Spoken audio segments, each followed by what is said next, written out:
Do you ever sit there and feel you wish we were in a plural relationship? The question in my head is like, are we going to try to live plural marriage again? He could sell the 2-acre piece he and Robin on and the 5 acres. There's a few things that I will fight for, and this is one. I'm not trying to rip you off, Mary. So imagine in Janelle's head, because Janelle feels like, oh, I got divorced, so I deserve something. So are you excited about this? No, not at all.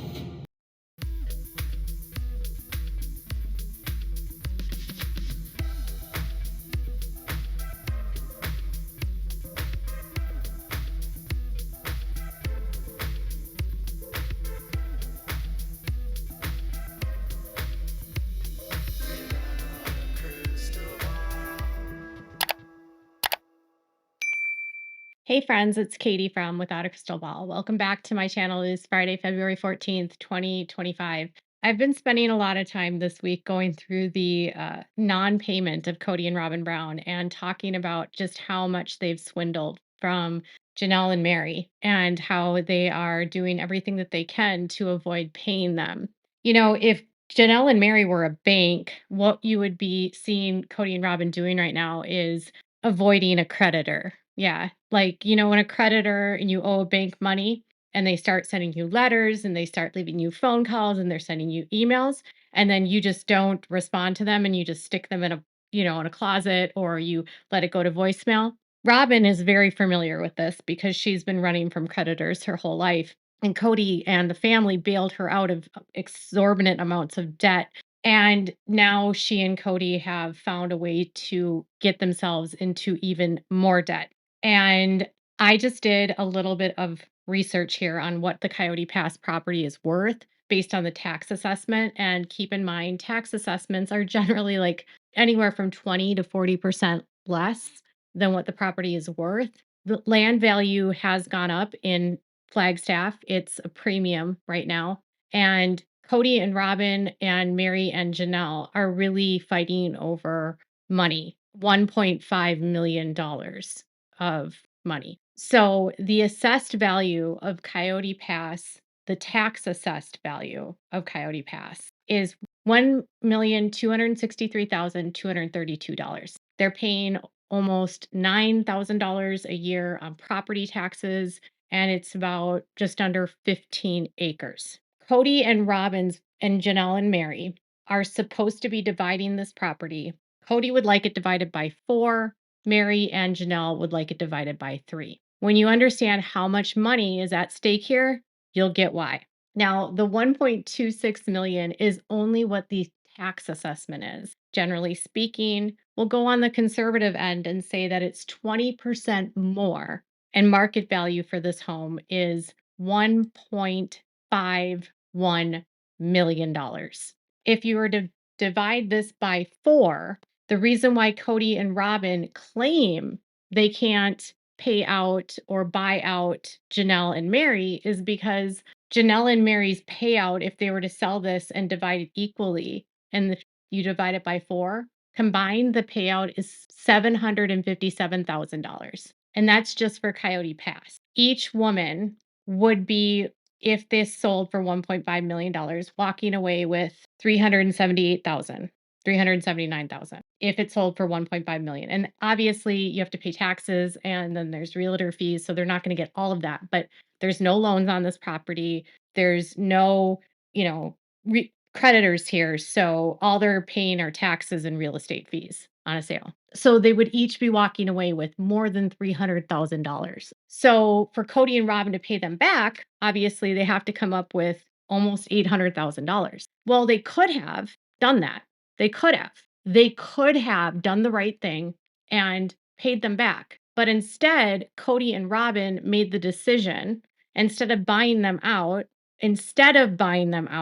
they put $420,000 of money on a new home. They took out a $1.6 million mortgage on a new home. Kody, in the most recent trailer for the upcoming season or second part of the season, is seen driving a Mercedes-Benz AMG S-Series.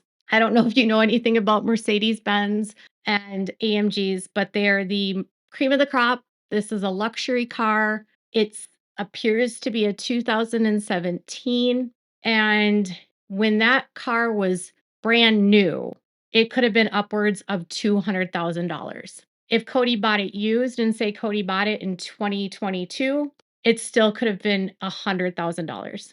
The convertible was one of the more popular of these, and they were the more expensive. The base price of the convertible for 2017 was 177,000 base price.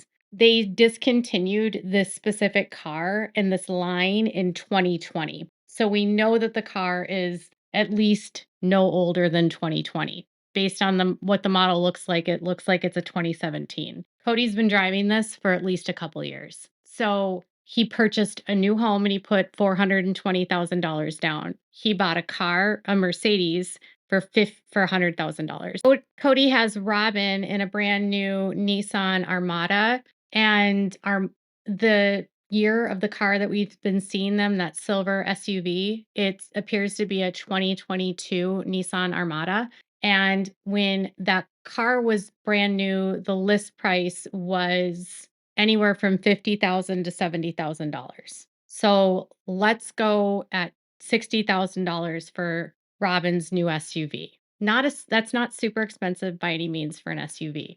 But when you start looking at how much money they were spending on cars, on homes, on dolls, it all starts to add up, and you start to get this picture of, okay, so they could 100% be paying these women back or buying them out, and instead they're dragging them along and saying they can't pay them back, and then they're basically saying, well, we don't want to sell, we don't want to get rid of it, and the women are just sitting there like, well, you owe us money.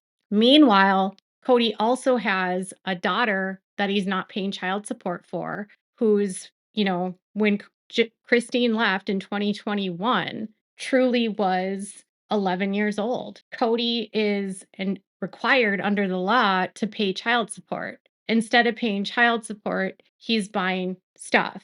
Kody's able to hide what he has, I think, maybe differently than Robyn. I don't know. Robyn can hide her dolls in a box in the basement, I guess. But Kody, his flashiness is out. It's over the top, okay? He wears Rolexes on the show.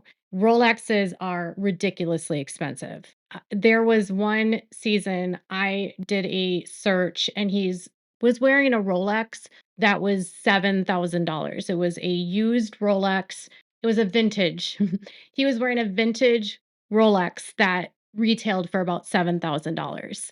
And he and Robyn started sporting matching rings that were from David Yurman. Kody's ring retailed for like $700, but Robyn's retailed for $4,200. Robyn also started wearing a brand new wedding ring. I'm just going to go off conservatively and say that Robyn's ring was probably $10,000. She looks like she has a minimum of a carat, if not more, and it's a pretty extensive band. Based on everything I see, it's probably a $10,000 ring minimum. You start adding all of these things up, and then you add on to the fact that Robyn is spending out of control frivolously on her dolls. You all wanted to know how much total was it? What was the number you got? I got $70,000. That's what I got based on purchases she made from 2022 until February of 2025, $70,000. When I look at all of this, it is so clear that they could have just foregone all of these things. Kody doesn't need to drive a Mercedes AMG. That's luxury. That's not necessity. Robyn does not need a $4,200 ugly pinky ring for men from David Yurman. Kody does not need to be wearing a $1,100 necklace from David Yurman, the new, necklace he's been sporting that Mary mocked him for wearing. Robyn didn't need a new wedding ring. She got one though. Robyn doesn't need $70,000 worth of doll clothes. Robyn has an extremely expensive Charles Dickens collection for his for Christmas, the village. The year that they're still fighting over money, Kody bought motorbikes for his kids that were around $820 each. And he said, they aren't even that expensive. They have prints on their walls that they purchased in Vegas that were more than $10,000. There is so much money that they're spending that could have been paid, and yet they couldn't and they aren't paying them back. What Kody and Robyn were doing before the women left was they were living beyond their means. They were spending and overspending based on their debt. Right now, Kody and Robyn have a $1.6 million mortgage on their new home. A $1.6 million mortgage with the average interest rate, I think of it was over 6% at the time when they purchased, would make over an $11,000 a month monthly payment. That's just for the mortgage. Even if they were to repay down and pay down like with a lump sum, like when they sold their home and they got that equity out, even if they were to take that equity and pay down the principal, there's a stipulation on their mortgage that I checked and said that even if you prepay, it will not change the amount due per month. So prepaying wouldn't change their monthly payment. I found it on the documents that they signed with their lender at closing. So putting $1 million down after the fact or whatever wouldn't change the fact that they still owe $11,000 a month to their lender. So they have a huge monthly mortgage bill, right? They owe $1.6 million there. They owe Janelle and Mary, based on what we're saying, $750,000 just for Coyote Pass. And then all of their liquid money is out the door. And I don't even know what car loans they have. I don't know what their payments would be on these cars or if they're paying cash for the cars. But all of this begs the question is with Kody saying we can't afford it, he's lying. He can afford it. He doesn't want to afford it. He's out living outside his means. He's living beyond his means. And he was robbing them to fund his lifestyle. Many of his kids, Christine's kids specifically, and Janelle, have said that Kody and Robyn spend money faster than they make it. They are both compulsive buyers and spenders, and they have no idea how to save money. They both come from growing up poor and apparently don't care about saving money. They don't care about any of it. They want to keep up with the Joneses. They want to look affluent. They want to be big time. But the problem here is that they aren't slowing down their spending. If I just looked at some of the biggest purchases that they've made in the last couple of years, they've spent over $750,000. So they could have forgone the David Yurman rings and the wedding ring and the Mercedes and the Nissan Armada. And oh yeah, Kody also has an F-250, a Ford F-250. The guy has so many different trailers, the $420,000 payment, the down payment for the house. Again, where does the money come from? I know people are saying that it came from Alice, her mom, Miss Robyn's mom, but Alice didn't sell her house. She didn't get the money from her mom. I just think that Kody and Robyn are laundering and embezzling the money from the show, and then they took the money and they put it down on their house. The facts are that Robyn and Kody would not be able to afford their lifestyle on their own. When you think of the inequity here, that's what it comes down to. Without Janelle and without Mary and without Christine, their ability to live the way that they live would not exist. Without those three women on a show with them, this lifestyle that they're leading would be gone. Even though right now it's helping the other women make money, it's not stopping Kody and Robyn from continuing to embezzle and steal from them. And then all of this is being used as a storyline. And then say that the Janelle and Mary thing is just one part. The biggest issue for me, notwithstanding the fact that he scammed the women, is that there's a child that is living in Utah that has a dad that has a $2 million home, a $100,000 car, a $60,000, $70,000 SUV, a $50,000 truck, all of this crap. And he's not paying for child support. He's not paying for her medical expenses. He's not paying for her food, for her clothing. He's not covering anything that was due to her. When that poor girl ended up in the ICU, that over $250,000 medical expense And Bill was sent to Christine, not to Kody. He paid not one dime. He paid not one dime to Isabel. When he talks about, I need to house Robyn's kids, well, what about Savannah? You were supposed to house Savannah, but you didn't care about Savannah. You didn't care about Christine's kids. The reason why I honestly think he picked Robyn was, one, she was 10 years younger. Two, she was thin when he got her. And as much as he said he liked curvy girls, I think he's vain. And I think he's a narcissist, and he wanted a pretty thin girl. And that's what he got with Robyn. She's pretty for polygamy. And he got another girl that was a compulsive spender that wasn't going to be nagging him all the time about how he was spending. See, Janelle was going to try to hold him accountable to spending, and Robyn never would, because Robyn wants the finer things in life too. And then Robyn and Kody believes he needs to give her the finer things in life to constantly keep her happy. So he believes that if he doesn't keep buying her things and proving to her that he's wealthy, that he will lose her. Kody has said in interviews that every woman is a gold digger and every man wants to be a polygamist. And so he looks at her as a gold digger, and that's what she wants. She wants stuff. And so how does he do that? Well, for 10 plus years, he used the other women and he used the other children to pay and fund his mistress and his life. And now that the two women are coming fighting, they want their money. Legally speaking, it's going to be challenging for them to get it. And then on top of that, these poor kids were completely sidelined. Like, so Kody and Robyn can have this luxury, but then the rest of the kids don't even get health insurance. Truly doesn't get child support.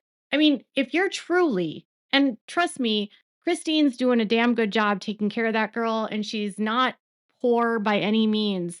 But if you are living with Christine and David, and their house is 4,500 square feet, it's not small. She doesn't have, like, she's not living like the kids used to live before the show. But then you have a dad that's like acting like he's a baller. And you see how he's treating the kids that he has with his wife and how you're not being treated. And then legally speaking, he's just like, whatever, I don't have to take care of you. But when Christine finally sues him, it's like a temper tantrum. When Janelle and Mary come for their money, it's a temper tantrum. And despite all of this, he hasn't stopped spending. So when I say that Kody and Robyn will be broke when the show is over, that's not an if, it's just when. And Kody is a 57-year-old man.